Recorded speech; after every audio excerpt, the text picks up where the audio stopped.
5 seconds to go.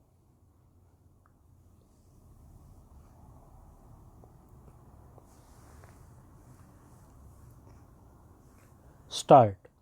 The two successive blackouts on July 30 and 31st, each lasting more than 10 hours, caused havoc in the north of the country as well as the east and the northeast. Whatever the excuses put forward by the government, years of neglecting power sector reform and misplaced investment priorities are at the root of the crisis. On the first blackout day, confronted with a volley of questions, Union Power Minister Sushil Kumar Shinde tried to nonchalantly explain it all away by saying that his ministry was planning huge generation capacity additions and that the situation would improve in coming years. He also attempted to place the blame on power overdoses by some errant states. Worse, he even pointed to the blackout that had occurred in New York some years ago. His logic was that we should not view the latest blackout in our country so seriously when even developed countries in the West faced such problems. He was so anxious to prove the point that he proudly informed the impatient questioners that some of the developed nations had sought advice from Indian power sector experts on solving blackout problems in the West.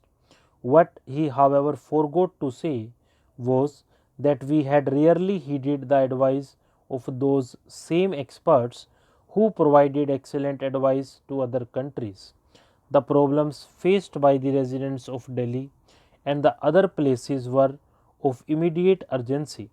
They wanted to know why such a debilitating grid collapse was allowed to occur in the first instance and why it had taken such a long time for the authorities to restore power supply. There was visible anger in their voices.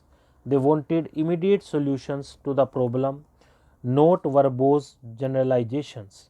As if to call Shinde's bluff, there was a multiple grid collapse the next day, a sequence of crises that will not be forgotten for a long time. There are 8 state grids interconnected through high voltage alternate current links in the northern region. There are a few crucial high voltage direct current links also that transfer bulk power among the states according to an established formula. There are several high voltage transformers that step up and step down voltages in the system. There are both state and regional load dispatch centers with state of the art technology that keep a minute to minute tab on the power system health, triggering preventive and corrective action which needed. When there is failure in any one of these protective systems, grid collapses occur. Responses to crisis mutations should be automatic, not manual.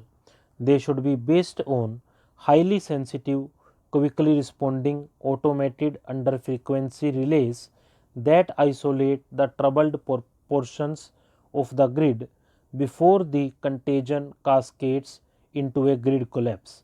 The power draws in each state should match power availability. If the demand exceeds the availability, the frequency drops dangerously, causing the tripping of the system. Before that can happen, the demand needs to be managed prudently.